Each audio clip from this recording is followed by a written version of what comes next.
All right, Jonah, welcome back to Youngstown Studio. Good to see you. Yeah, BJ, thanks for having me. Yeah, man. So what's news at the bunker, man? How's everything been going? It's going. I mean, Mm. it's we're coming out of winter time, so hopefully our bunker regulars swings are feeling good and they're ready to tackle the outside. But I mean, we're excited for the summer and got some fun things planned on our outside patio, and then we'll get back into it next fall, winter, into indoor golf. Yeah, kind of speak to that a little bit, if you would, sort of specifically. What do you guys have coming up that you're going to kind of utilize the patio for? Yeah, and so in our the space? patio, I mean, if you've been there before, you know that we've got a pretty large patio outside concrete pad, and we haven't really built it out with permanent stuff, but I think this summer we're working with them all on a contractor and hopefully have some permits here within the next couple of weeks we're going to do an actual overhang, so we'll have some covered seating out there with a full bar, about 25 bar stools, some high top tables all under roof, room for a little band if we want to do some outdoor music, and then in the middle of the patio we're going to build out a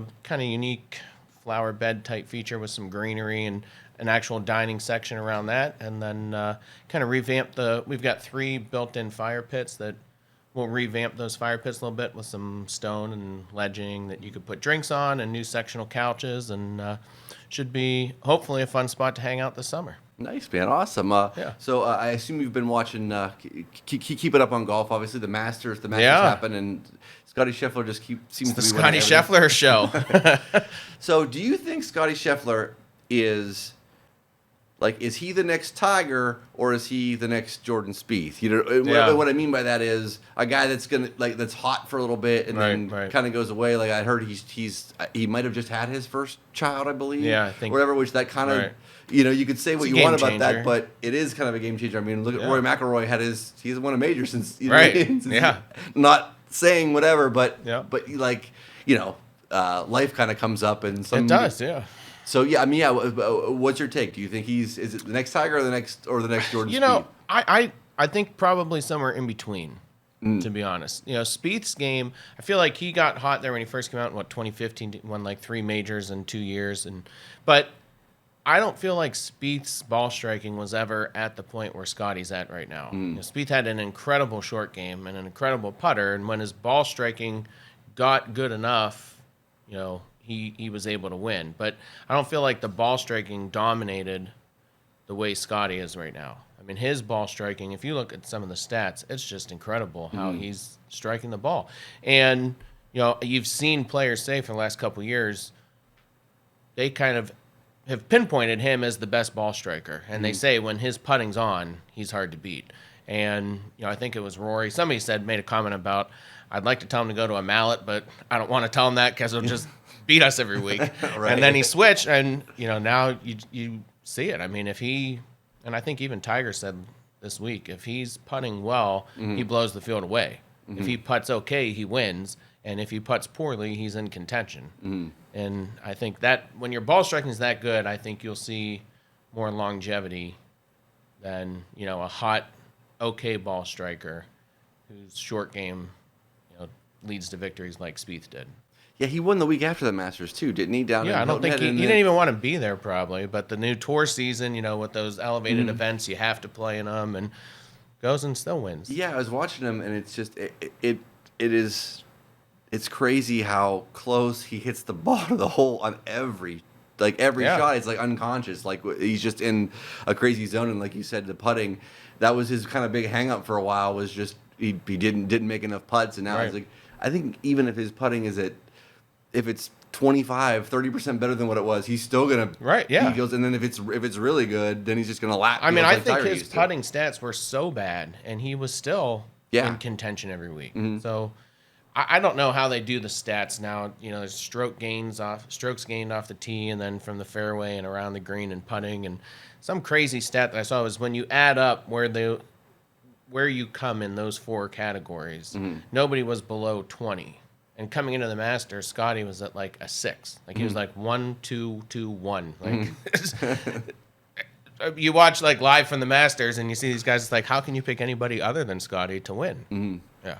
Yeah, well, and kind of segueing into the next topic, it helps that a lot of the other guys that defected to LIV aren't there either. So he's kind of not saying he didn't beat up on everybody at the Masters, Right. and a lot of those guys were there for that. But like some of these other events, and I don't know if you've seen like the ratings and stuff for the PGA and everything has been way down. Yeah. Because I think fans just don't either understand what's going on or and there still isn't any clarity from the last time we talked. I don't No, think. right. Last time we talked, there was a merger that was supposed to be happening, and here we are, 4 or 5 months later, and still no, like you said, no clarity. So I'm not sure that there's a good answer out there. I hope that they do what they said they were going to do last year when the announcement, I think, was leaked, and they had to kind of play catch up with that. I think it would make sense to have everybody back together. But I don't know. You see the investment group that just put in $1.5 billion into the tour, and they're restructuring the entire format of the PGA Tour. There's going to be a for-profit center and a not-for-profit component to it. Mm-hmm. They're going to pay out $750 million to the players that stayed. Tiger's getting $100 million. I mean, Yeah. thank you very much. Here's $100 million. Rory's getting 50. I think Rory's been the star, for the PGA Tour, and I think he deserves every penny that he gets from that fund. But yeah, I don't know what's going to happen.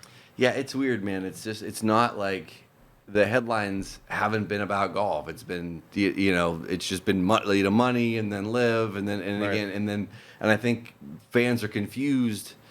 One, they're confused about the whole thing, as we are. Yeah. But then even when you kind of tune in, I think I know a lot of people, that have watched Live Golf, and they're like, I don't understand. What's all this stuff on the screen? Like, what is all this extra thing? Because they have the team thing going, and there's some aspects of what they do that I don't mind. I think they're able to show every shot. And they're gonna have that sort of technology, kind of like the Masters does, where you can watch every shot from every player, and that sort of thing, which is very cool. And there's certain things they're doing that I think eventually will be commonplace when there is one tour again, or when everybody does kind of come together.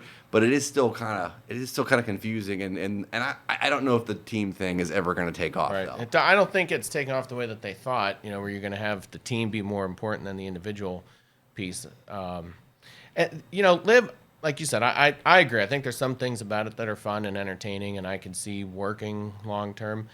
And then there's some things like the shotgun start. I just can't stand. I can't stand watching the tournament, not knowing, where they're at on the course and what hole's coming up. And that's part of the fun when you're watching a tournament and you take the back nine at the Masters. I mean, every hole that's coming up. What Scottie has to do, what this guy just did on 13 and 15. And, when it's a shotgun start, it's like, you got no clue what's happening where or when. And so I don't think Liv's long-term, going to beat the PGA Tour. They obviously have taken some talent away from the tour, which I think hurts, and leads to some of the lower ratings you're talking about. But at the end of the day, people want to see stars, and when Brooks and DJ and John Rahm now are over there, it hurts the tour. So I hope they figure it out and come together in some capacity. Yeah, the 54-hole thing's weird too, and it's, I know Liv, they've been kind of barking about getting world ranking points, and they're like, you're not getting them because of just the way it's sort of formatted and stuff, and not that the world ranking was, ever exact or ever necessarily super fair, but it's hard to give guys points if they're playing a completely different style. Right. I don't know. It's just it needs to be more similar. I think there's a path to do it, and I think eventually there will be a path to do it. But I'm not sure how they're going to work that out. I think they'll end up getting points somehow. They'll probably have to go to 72 holes. I think right now that's the easiest excuse as to why they're not getting points. I don't think they want to give them points. Right? I don't think anybody wants Liv getting world ranking points, and that's the easiest way of saying is, well, you got to play 72 holes and you're 54, so it's not going to happen. But if they went to 72 holes, I've heard or read that the way that the world rankings, you have to have some sort of qualification to the tournament itself or to the tour, right? So like the PGA Tour has got the Korn Ferry Tour, and you could play your way onto it, where Liv is just an invite only. So it's like, if you can't open it up and actually qualify for it, how are we? That's like me and you could put together 40 guys and play every week and ask for world ranking points. Like, right. What makes you worthy of the points if you're not open to players from around the world trying to qualify for it? Right. I don't know if that makes sense or not, but yeah. So I'm not sure that they'll get points at 54 holes. I think they could at 72, and I think that you'll see some sort of qualification system where they take 4 or 8 or 12 new players a year that can move up to the LIV Tour. What's our next major? Is the PGA Championship the next one? PGA, yeah. I'm still not used to that not being in August. I know, it's still weird when it comes coming up in May. It's right. It is sort of odd because that was always like, the last shot at glory or whatever they were billing us and stuff. But it was like, all right, it was something cool, and it was around 100-some degrees wherever they were playing in the middle of August. But any predictions on that one? I mean, obviously Scottie Scheffler is going to be at the top of the list too. But anybody else kind of on the radar for you? Do you think might be able to contend in that? No, I mean, it's at Valhalla this year, I think, in Kentucky. I think wider fairways, big greens, kind of fits right into Scottie if he putts well. I mean, I think at this point, it's probably a realistic conversation to have. Can he win the Grand Slam? Now, I think I just read he's never won outside of April. He's won a bunch of tournaments. They've all come in February, March, and April for some reason. I did not know that. Right. I know. I didn't either. I found that interesting. So we'll see if he can keep this kind of momentum up, or I think he's going to be in contention for a long time. But obviously winning any tournament's hard. Winning 4 of his last 5 is insane. Keeping that up for an entire year would be historic. But I think that's where we're at in the conversation, is he's just so much better than everybody else right now. Can he win all 4? He's made golf betting so not fun. Because I love the idea of golf betting and whatever. Right. It's like, and I'll go pick guys that are like, trending in the right direction and whatever, and you get like good odds on it. If they win, it pays out a lot. So it's all bet, a little bit of money on 15, 20 guys like I did in the Masters, whatever, and then he comes and wins. You're like, I'm not betting on him as the favorite. You can't, right? Yeah. Because you got to bet so much to win anything because he's such the odds-on favorite. But yeah, he's made golf betting kind of suck. I'll tell you what, and I'm not I'm not telling people to go bet, but I've got a good golf betting story. It was Saturday or Sunday of the Arnold Palmer Invitational. We were golfing at the bunker, buddies of mine, 3 of us and my brother. So there were 5 of us total. And I said, let's bet Scottie Scheffler. Let's find odds for Scottie Scheffler to win the Arnold Palmer Invitational, which was the tournament that was happening. I said, let's find odds on Scottie to win the Players' Championship. Let's find odds for Scottie to win the Masters. And then let's parlay all 3. So I think he's going to win all 3. We couldn't find it. Right? I mean, it would have to be crazy odds. We're like, we'll each put in whatever and, make it. So, of course, he goes out and he wins the Arnold Palmer Invitational. We're watching the Players, and he was like 5 shots back going into Sunday, and everybody's like, oh, thank God. I'm glad we couldn't find somebody to bet it. And then he shoots 64 or whatever the last round of the Players, comes back, wins that, and wins the Masters. So we would have had, that would have been a great bet, a parlay for Arnold Palmer, the Players, and the Masters, and we couldn't figure out how to get the bet in. But, yeah, it's to bet him, you get like 3-1 odds now. Everybody else is 10-1, 12-1. Then you find players at 25, 30-1. But, yeah, he's making the game look easy right now. Yeah, I'm not even sure who's in sort of the conversation right now as like a challenger to him, you know what I mean, or anybody else that's even really trending in the right direction. I mean, there's like Wyndham Clark was playing pretty good there for a while, and he, just unfortunately, he probably would have won a couple tournaments if not for Scottie Scheffler being Scottie twice. If not for Scottie Scheffler being just is so on top of everything else. But yeah, I don't know of any other guys that have been super consistent. No, I'm still a Rory fan. I mean, I think that he's like my height, and anybody that can drive it like he drives it is going to be in contention. And he just won this past weekend, and I don't know if you saw the video. They went and sang with the band after the Zurich Classic, him and Lowry. I mean, he's just awesome. How could you not root for him? But I think he'll be hopefully in contention. I mean, he won at Valhalla, right? Last time it was there. I think so, yeah. In 2014, beat Mickelson in the dark there. And so I think Rory's probably, the most consistent next guy up there in my mind. I remember interviewing comedian Norm Macdonald years ago, and he was a big golf fan, and specifically betting on golf. And I remember asking him, we were just kind of, shooting the shit like we are now about golf, and I was like, Norm, I think I was asking him who his favorites were. It was probably for a Masters or something like that. And he's like, yeah, Rory McIlroy. If you could just remember, he's Rory McIlroy. And it's like, he seems to forget like how good he is, and it's weird. It's always like it always seems like there's one round in there. There's just one thing or one bad day or one like little stretch of golf that is just kind of like held him back. I mean, what do you think it is that he hasn't won a major in now how many years? It's been a while. Yeah, 2014, I think. 10 years. So, yeah, I mean, what do you think is kind of kept him back from really kind of achieving what I think a lot of people thought he was going to and just win, kind of multiple majors? I don't know. I mean, I guess if there was a clear answer, he'd probably know the answer and figure out how to fix it. But, he's won 3 FedEx Cups since then. So it's not like he's not won. He's won a Players' Championship, I think, since then as well. But I don't know. Those majors are hard to get. And when you get multiple early, if you get carried away and you start thinking, I'm at 4, I can get to 10, and then you start trying to really press to keep it going. I mean, Brooks is an example, of how I think he just approaches them differently. And I don't know that Rory does that. I think they're kind of opposites in that front, where Brooks gears up for the majors, and Rory hasn't been able to obviously figure it out in the major for 10 years. So I don't have a good answer as to why he hasn't won. I mean, he's got all the pieces, and like you said, like Norm said, he is Rory McIlroy. I mean, he should. But I expect him to win again. I mean, I don't think he's done winning majors yet.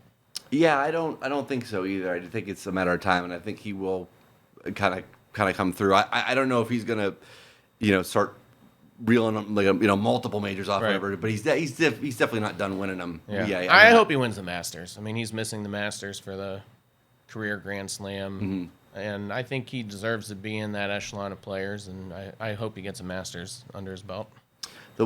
My favorite major is the Open Championship. Do you know where that's at this year? British Open? Yeah. Troon, I believe. I gotcha. I that's always been my favorite one, mostly because I used to work 4 to midnight, so I worked late when I was in newspaper business and stuff, and I was a sports editor and stuff. But I remember, like, that was the only thing that was like on super late. Like I would stay up, like my hours were so jacked, and I wouldn't go to bed till 7 or 8 o'clock in the morning on most days anyway, just because of the way everything was kind of flipped.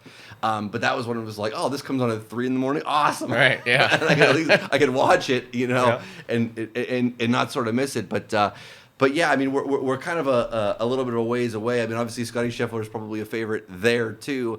I don't know if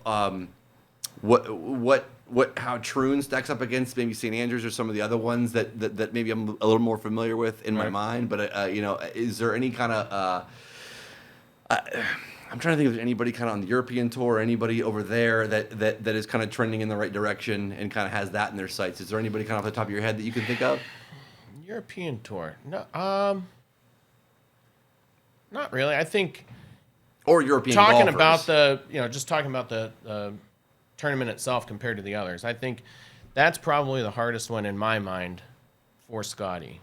American golf is so plush and perfect. Right, that if you hit it straight down the middle, you're going to be in the middle. And the greens are, receptive enough where if you've got a 175-yard shot and you fly at 175 exactly where you want to, you're going to be. Where when you get into open golf, if it's fast and firm and, there's weird bounces and you can hit a good shot that doesn't have, perfect result. And I think that's where Scottie's ball striking, it obviously helps, right? But it's just, I don't think you don't get the same expected result every time over there as you get over here. So I think that can throw a little bit of wrench into, but it'd be fun if you won the first 3. Yeah. Going there to try to get the Grand Slam. No, for sure. I mean, his ball flight is really high too, which if the wind's up and in British Opens without wind are always just like yeah, you want to see it. They just annihilate the course because it gets or it's like there've been a couple where it's rained a whole bunch leading into it and then there's no wind. It's like, wait a minute, why is it sunny over it's here? Not quite the same. So hopefully the elements are up and which will make for some more exciting golf for fun sure. To watch. Right. So yeah, man. So kind of getting back to stuff. At the bunker. What are some of the benefits do you think? Of we're getting into summer. Obviously, you guys are more busy, kind of over the winter when the weather's bad and stuff. But talk to me a little bit about sort of the swing data and stuff that you can kind of get from the simulators and stuff at the bunker that you can then kind of go apply to, going to play a regular course kind of outside. But yeah, talk about some of the benefits of coming there, even when it's nice outside. Yeah, I mean, I think, we created a membership that I think is beneficial even in the summer months. You get unlimited golf, either Monday through Friday or all 7 days based on which tier you purchase. And, it's helpful even now going outside and playing, right? I've hit some shots over the last couple weeks getting out on the course for the first time that were a little squirrely, and I've gone back to the bunker, and hit shots then on the driving range there to look at my data. Mm-hmm. And that's new for me. I've not really been a data guy, but having played all winter there now the last couple of years, I'm used to seeing that data. Mm-hmm. So you can tell pretty quickly when you're looking at the data if you know what you're looking at. What's going on with your swing and ball flight, and hopefully fix it. So, I think the memberships are helpful, and come in the winter or come in the summertime, even when, like you said, it's nice outside, but take 30 minutes, take an hour, it's included with your membership, hit some balls on the range and really get an understanding of what you're doing, what's going on with your swing, and then either fix it or, just take it out on the course and go with what's working. So, thanks for bringing it up. And we did a deal actually with YSU as well, talking about membership. So we are the bunker, and Double Bogeys is the official watch party location for all of the YSU away football games. So with that, we ended up doing some season ticket packages, and with our bunker membership, I don't even think we've announced it yet, but if you purchase a membership from now through, I want to say June or July, you'll end up getting 1 or 2 season ticket packs down to YSU football games for the fall. Yeah, so a nice little collaboration with our hometown Penguins. And nice. So what would you say is the most important piece of data from the simulators that, let's say, the average golfer could take and then you go utilize on the course? Yeah. So it kind of depends on what you're working on. Mm-hmm. My big thing is how I turn the ball in the air, right to left or left to right. So I'm always interested in looking at my ball spin to see how much I'm actually putting on it, both backspin and side spin. And I kind of know what I'm looking for, and I'm hitting the ball well, what those numbers should kind of look like. And so when I'm inside, I can tell pretty quickly if something's off by what those numbers look like. Some people want to hit the ball farther, and they're working on swing speed. So you could see ball speed, so you can tell right away, if your swing is getting faster or slower. Even when you're working on your ball flight, maybe you can see apex height, how high. So there's just a lot of info out there that like I said, I was never a big data guy, to be honest, but I've learned more about it being there, and it is helpful, kind of when you have an understanding of what you're working on and what you're looking at on the screen and how your swing changes. You make a little swing change on this swing and trying to hit a draw, and your side spins up, and it's working. I think there's a lot there. It's just a matter of kind of figuring out what it is you want to work on, and then finding it and understanding what those numbers are. We talked about Scottie Scheffler and his ball striking ability and how well he hits the ball. What aspect of the simulators can kind of help the average golfer with their ball striking? Yeah, I mean, there's some really good games, I'll say, on the driving range or in the FSX software that it's a point system or a point game where you go through each club in the bag, and you get the green is 50 yards away, and there's a 5-point ring and a 3-point ring and a 1-point ring. So you can really work through your bag, and you're not really competing against somebody else, but it's a way for you to put a little bit of pressure on yourself and try to get a higher score than your last round. And those types of things I think are helpful versus just going out to a driving range and beating balls. It's making you think about the shot that you want to hit and actually pay attention to the yardage. And so I just think it adds a little bit better, an additional dimension than just hitting balls on the range. Kind of switching gears away from the golf aspect of the bunker, talk a little bit about the food options down there, because I know Double Bogeys is obviously tied in with you guys, and you have Emmanuel's Pizza down there now too, right? Yeah, Double Bogeys obviously has been our food partner from the beginning, and they've got a great menu and a lot of good food to choose from. Jason I got to know actually online, and Emmanuel's Pizza, and he didn't have a place, and we've got a big space, and it kind of worked out well. We were able to kind of bring him into our mix and add his pizza to the double bogeys. It's separate menu, but add his pizza to the mix. So it's been a good addition. I think he's got a nice following, and hopefully building it up. He was closed for a little bit before moving in, but he had been a couple different places, and so he's got some people that have followed him here, and I think new people are getting introduced to his pizza and really liking him. He's got different options. His deep dish is incredible. Can only eat like a slice and a half, and I can eat some pizza, but that's like, I don't know how many pounds of cheese is in every pie, but it's pretty good. So it's been good, and I think with the patio this summer coming out, hopefully people get exposed to it that haven't been there before. Nice. And we've said, or you said this before, but it bears repeating. I mean, what's the best way for folks to get in touch with you or to find out about everything that's kind of going on at the bunker? Oh, well, thank you. Our the Bunker SP for Southern Park. So thebunkersp.com is our website, and there's everything off of there. So you could book simulators, you can read about memberships, you can look at menus, you can get in touch with Nancy Sullivan, our director of events. We've got 3 different private spaces throughout the center that really do a nice job. Nancy does a great job, her and her team, with private events out there. So there's a lot that we have out there. Larry, we added a billiards room in our back where the putting green used to be. We've got I think 10 pool tables and some arcade games going in, and so I think we're trying to just look at each room on its own and say, how do we make this room better, and hopefully improve each individual room. And when you add it all up, hopefully it just continues to become a better experience for the public. Nice. Well, Jonah, man, thank you so much again for coming down, man. It was good talking to you again. Thank you. Yeah, enjoy the summer. Yeah, man, you too.